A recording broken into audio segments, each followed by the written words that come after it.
ఇప్పుడు మీ జుట్టు రాలడం పూర్తిగా తగ్గిపోతుంది. ప్రిస్మోస్ B fall cure miracle herbal hair oil తో. అందరికీ కూడా హృదయపూర్వకంగా నమస్కారం.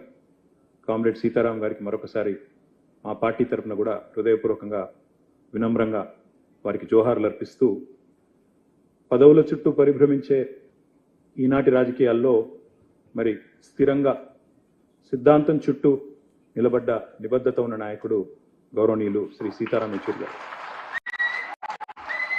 ఎప్పుడు ఏ కండువా మారుస్తారో తెలియని ఫిరాయింపుల ఈ కలలో కడదాకా కమ్యూనిస్టుగా బతికిన ఆదర్శ నేత, ఢిల్లీలో వెలిగిన అసలైన హైదరాబాదీ బిడ్డ యేచూరి గారు. హైదరాబాదీ బిడ్డ అని ఎందుకంటున్నా అంటే, మాకు కూడా పూర్వాశ్రమంలో కొంత కనెక్షన్ ఉంది. అదేమంటే, వారు చదువుకున్నది ఆల్ సెయింట్స్ స్కూల్లో, నేను చదువుకున్నది దాని పక్కనే రోడ్ యువతల గ్రామర్ స్కూల్లో. అదేవిధంగా వారి తర్వాత నిజాం కాలేజీలో గ్రాడ్యుయేషన్ చేశారు. నేను కూడా కొద్ది కాలం తర్వాత నేను కూడా అక్కడే చేస్తున్నాను.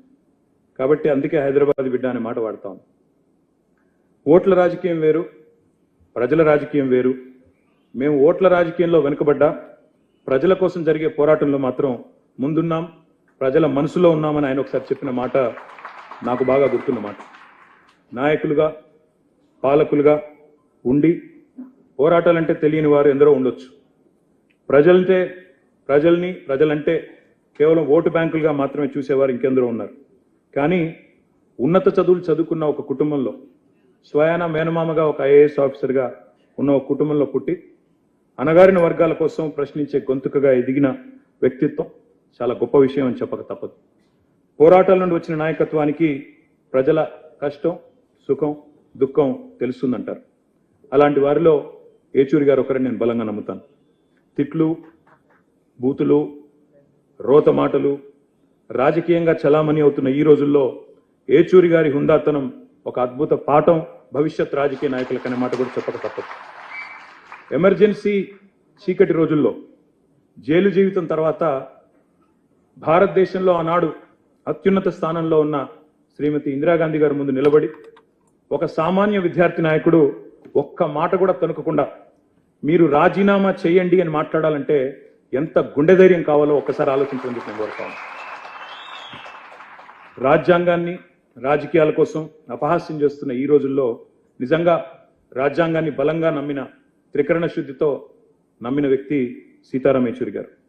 Democracy is not just about elections, it is about dissent, debate and the right to question. ప్రశ్నించడమే ప్రజాస్వామ్యం అని గుండెల నిండా నమ్మిన వ్యక్తి యేచూరి గారు. పదవులతోనే కీర్తి వస్తుంది అనుకునేవారు కొందరు ఉంటారు.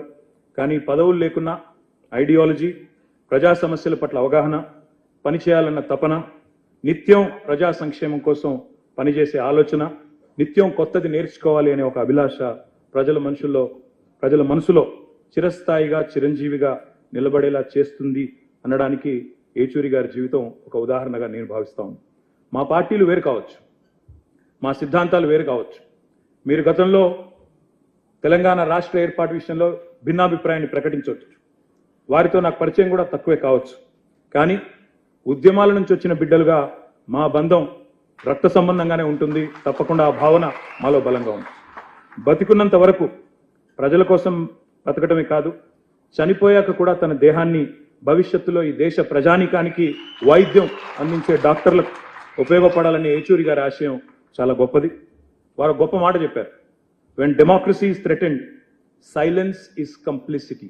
అంటే ఒక మాటలో, తెలుగులో, ప్రజాస్వామ్యం ప్రమాదంలో పడ్డప్పుడు మన మౌనం అనేది చాలా ప్రమాదకరం అనే మాట వారు చెప్పారు. అందుకే ఆయన స్ఫూర్తితో రాజ్యాంగం అపహాస్యమైన ప్రతిసారి ప్రశ్నిస్తూనే ఉందాం, ప్రజా హక్కుల కోసం చేతనైన పోరాటం చేస్తూనే ఉందాం, ప్రశ్నించే గొంతుకలు అణచివేయబడితే వారికి అండగా నిలబడుతూనే ఉంటాం. అదే మనందరం కూడా యేచూరి గారికి మనస్ఫూర్తిగా ఇవ్వగలిగే నివాళి అని నేను భావిస్తా ఉన్నాను. నమ్మిన సిద్ధాంతానికి ఆఖరి వరకు కట్టుబడి పోరాడిన సీతారాం యేచూరి గారి జీవితం మాలాంటి కొత్త తరం నాయకులందరికీ కూడా ఆదర్శం. ఒక్క మాట చివరిగా చెప్పి నేను ముగిస్తాను. If I ever feel lost in the battle, I will look at Sitaram Yechury garu for inspiration. లాల్ సలాం కామ్రేడ్. Thank you.